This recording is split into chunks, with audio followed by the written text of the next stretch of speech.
Hi, thanks for joining me today. This is the sixth video in a series of videos that we've titled Marital Unfaithfulness.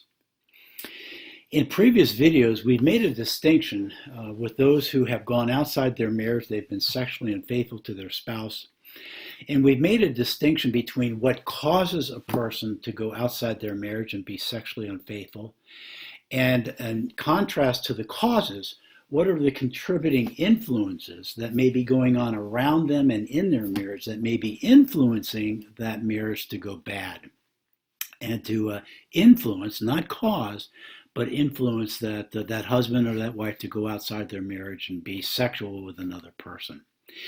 Today, we're going to begin talking about the contributing influences that are prevalent and common among couples who have to talk about and recover and heal from marital unfaithfulness. Today we're going to be talking about one that's extremely common among husbands and wives where there has been marital unfaithfulness. And that one contributing influence that we're going to look at very, very briefly today is the influence of loneliness, the place that loneliness plays in influencing a person to go outside of their marriage and to be sexually and emotionally inappropriate with another person. Okay, so what do I mean? What I mean is that God created marriage really to take away loneliness, didn't he? Do you remember in the garden? God said there was one thing that was not good, and that was not good, that man be alone. And so the animals didn't take away Adam's loneliness. God didn't take away Adam's loneliness. So God created a woman from his flesh, brought the flesh and bone woman to Adam and said, wow, this is someone who's really suitable to take away my loneliness. She's got flesh like I've got flesh. She's got bone, I've got bones. She walks, she talks. We're meant to be with each other. Here's someone who can really take away my loneliness. Okay, but it's interesting. Not every marriage doesn't take away loneliness. If you were to ask 100 couples, how many of you are lonely in your marriage? Well over 50% of the people would raise their hands. And the reason for that is because marriage does not take away loneliness. What takes away loneliness is when a husband and wife enter into a marriage, they enter into what's called in the Bible a covenant of companionship. That is to say, when we get married, we make promises and we make commitments and we enter into vows to be a good companion to the other person. And one thing that means, among other things, is I'm going to see to it, and I'm promising to see to it, that you're not systemically lonely in our marriage. What takes away loneliness in marriage is when a wife fulfills her vows to see that her husband is not lonely, and when a husband fulfills his vows and promises to see that his wife is not systemically lonely as well. That's when you have a good marriage, when husbands and wives are fulfilling their vows the first year, the 10th year, the 20th year, even into the 30th and the 40th year of marriage. They're working hard of making their husbands and their wives a priority and seeing to it that they're not lonely in fulfillment of their vows. So why do people get lonely in marriage then? Well, let me give you an idea on the husband's side and real quickly on the wife's side as well. Oftentimes a wife will come to counseling and say, I'm really lonely in my marriage. And I say, well, why are you lonely? And she'll tell me, my husband works 50, 60 hours a week, sometimes 70 hours a week. He's got to travel on weekends oftentimes. And when he comes home, he's working. He's laying in bed. He's got the computer or he's on the kitchen table. So he's working long hours. He's working in the evenings. He's got dinner working dates that he's got to go to.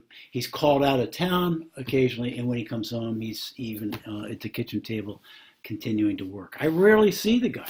I've talked to him about this for months. I've talked to him about it for years. I've cried. I've asked him to change, but his work is obviously a greater priority in his life than I am.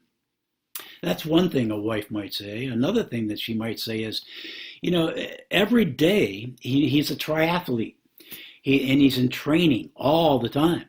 he goes to the gym, he pushes weights around, and he runs on the treadmill, and then he's a triathlete, so he's in the pool 3 times a week. He's a triathlete, so he's on the bike 2 or 3 times a week. If he's not in the bike at the gym, he's in the bike downstairs in our athletic room, and he's got to run. He's on the treadmill. He runs out 2 or 3 times a week, and so he's a perpetual training machine. And he's running long triathlons, and so the training is rigorous and lasts for longer periods of times, months. And if the wife says he's an Ironman, well, then there's no time for family, no time for kids, no time for the wife.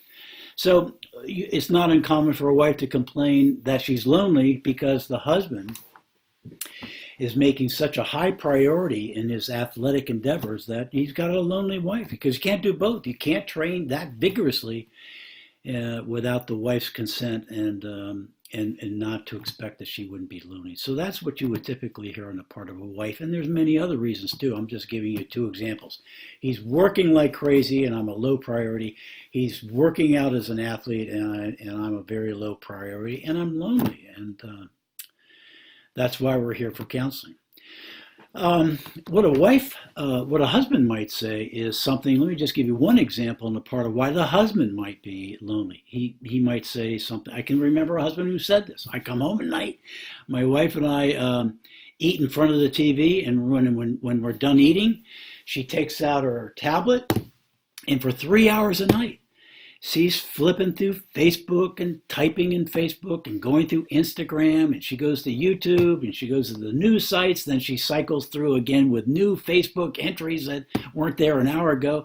And she's consumed with social media. And I just don't see her anymore in the evening, and trying to draw her away from those things is impossible to do. I'm lonely. And I certainly feel like a much lesser priority in the marriage than the social media. I feel like she's abandoned me as a way of getting her social needs met. And now she's having all those other relationships that are out there that she's entertaining through social media. Has made me basically obsolete. Who needs me when you have these social media outlets that she's taking advantage of? But anyway, when the husband's lost track of his priorities, and when the wife has lost track of their priorities, it's not uncommon for a husband in this situation to say, you know what, this woman at work is paying a whole lot more attention to me. She's a lot more friendly. She's a lot more interested in me. And it's not uncommon for that man to do a terrible thing, and that is to go outside of his marriage for emotional support and for sexual concerns as well. Or for a wife to say, my husband's never around. This guy who I'm working with or the guy next door is taking a whole lot of interest in me. And we've developed a friendship, and this friendship is turning into something emotionally that I'm not getting in my home. And when that happens, well, it's like falling off a bridge to see that thing would become sexual as well. Now, a husband cannot blame his wife for why he went outside the home for sexual things, and a wife cannot blame her husband for why she went outside and had sex outside of marriage. But the loneliness is something that was a contributing influence among many things, but loneliness can be a strong one. Now, what I'd like to do is just conclude here, giving you 4 things to consider if this describes your marriage. If your wife has been telling you for weeks and months on end that she's lonely and you haven't paid attention to it, or vice versa. If a wife, you have a husband who has been talking to you about your social media and how he's felt abandoned, a low priority, then here's 4 things for each of you to consider in these things. Number 1, if your wife is lonely, husband, you need to take responsibility for that. You promised and vowed to see that she was not lonely.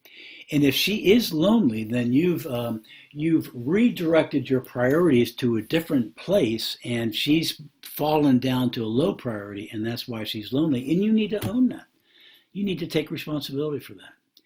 And conversely, wife, if your husband is lonely, then you need to take ownership for that as well. You cannot blame loneliness on whatever. That's your job to take away his loneliness, and it's your job to take away her loneliness. And all things being equal, husbands and wives should really take some ownership in contributing to why the wife or the husband went outside of the family or outside of the marriage to find emotional and sexual needs met. Number two is the two of you need to, with a counselor's help or otherwise, to prayerfully talk about those things that have become a bigger priority than the husband and wife. And you need to talk about how either to give those things up or how to severely restrict those things in such a way that they can still be enjoyed, but they're not taking away from what the marriage was really intended to be. So, example, the wife may say, you know what, I hear this, I have failed, you are lonely, I spend too much time doing this. I've been doing it 3 hours a night. How about a half an hour a night? Can I take a half an hour a night, or maybe just 1 hour, and I'm not going to bring it to bed with me? Can we compromise in that way? The husband might say something like, well, I'm not going to do the Ironman. I'm not going to do the Olympic Lake triathlon. I'm going to restrict it simply to a sprint triathlon that's very doable, will not take me away from the marriage. It will not take me away from the home. Wife, are you satisfied with that? Would that make you happy? You know, and oftentimes husbands and wives, if they're prayerful about this, and if they're prayerful, they won't be angry doing this. They will restrict those things to good things and not bad things. And number four. So number one is take ownership for that. If you have a lonely wife, take ownership for that, husbands. Number two is, I forgot to mention, number two is remember the promises that you made.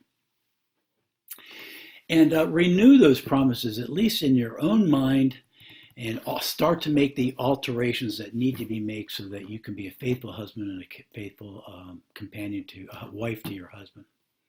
Thirdly is prayerfully, with a counselor's help perhaps, you may not have to abandon those things, but you need to severely restrict them so that you can make your husband now a priority and your wife a priority, and spend your evenings together and your weekends together in ways that your husband and wife will no longer be lonely.